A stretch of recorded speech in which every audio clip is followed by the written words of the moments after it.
The 2024 presidential campaign is already underway, and you are familiar with many of the candidates and prospective candidates already, but you may not know much about tonight's guest. Vivek Ramaswamy is a multimillionaire tech entrepreneur. He's also described as an anti-woke crusader. If he won, he would be the first person of Indian descent to become president. He would also be the youngest president of the United States ever. He would be just 39 years old on Inauguration Day. Welcome. Vivek, thank you so much for being here. Can you hear me? There you go. Yes. How are you? I'm great.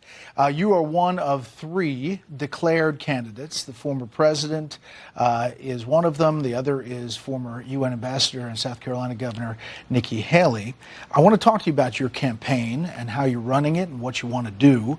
But I want to first talk about the bank bailout and the situation we're facing. Listening to Charles Payne today, who I trust a lot on a lot of these issues, we're not out of the woods yet, and there are some real concerns. How do you see it tonight? So I think we're not out of the woods. I do think that the bailout of Silicon Valley was really just that, a bunch of tech startups that gave money to Silicon Valley Bank that made awful financial decisions that were bailed out by the U.S. federal government. But in some ways, that became a sideshow for the real issue, which is the fact that we're still paying for the sins of the last 10 to 15 years, where you had a Federal Reserve that really went off the reservation on its mission. The Federal Reserve has taken on this project of balancing employment with inflation. And I think that's proven to be a disastrous experiment that led to actually the very inflation that caused the Federal Reserve to then have to raise rates, which is now resulting in pressure on these banks. And so one of my priorities, actually a top priority in my domestic economic policy agenda, Bret, is reforming the U.S. Fed to restore it back to its mission of stabilizing the U.S. dollar and not trying to play God for the financial system. Not enough GOP candidates are actually talking about that, but I think that's actually one of the underappreciated keys to unleashing the American economy, and I think that's going to be critical going forward. I want to play this soundbite. This is Silicon Valley CEO Greg Becker just a few weeks ago, before all of this went down. I think about 23 as a transitional year. I mean, I'm happy 22 is over. What we are expecting to see in 23, first half, actually even venture capital, actually a little bit more of a decline, even than what we saw in the fourth quarter. But the second half was going to kind of create that modest improvement and really set the stage for a better 24. You're talking about the Fed, and I hear you on that, and structural changes perhaps that are needed there. But what about the responsibility of that bank? And, you know, the way that they operated was risky, and now they're getting bailed out.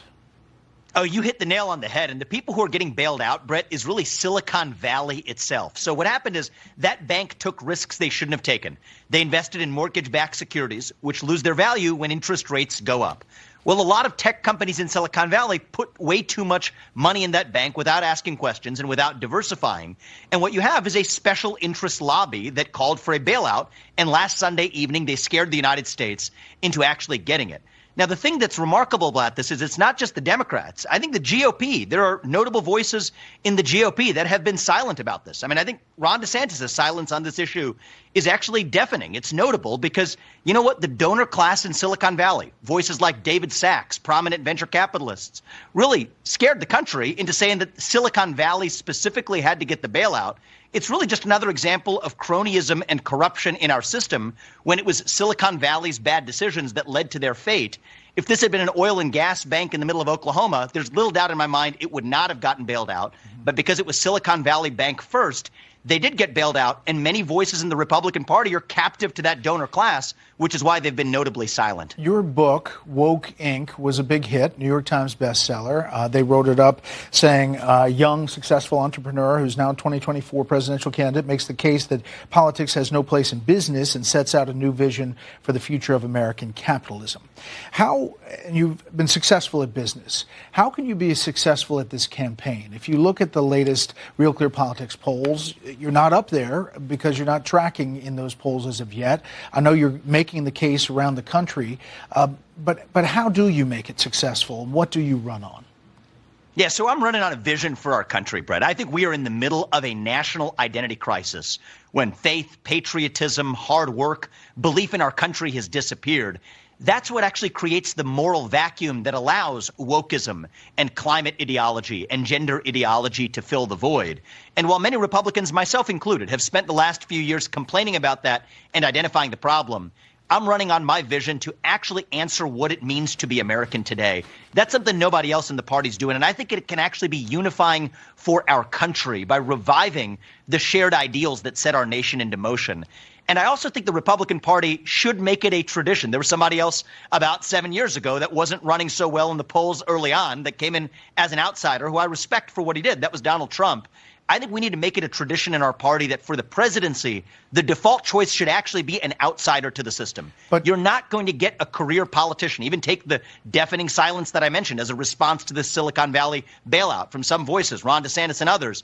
I think it's going to take a true outsider to the system that's actually going to break the system and deliver change. And I've talked about shutting down government agencies that many Republicans don't like, but haven't actually had the spine to shut down, from the Department of Education to the FBI.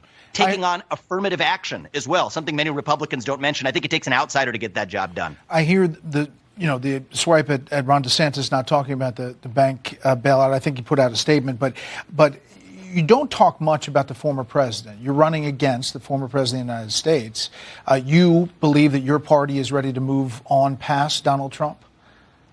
I do. And I say this because it's America first. It's not Vivek first. It's not Trump first. I spoke about this in my CPAC speech on stage, actually. People can see that speech at Vivek2024.com.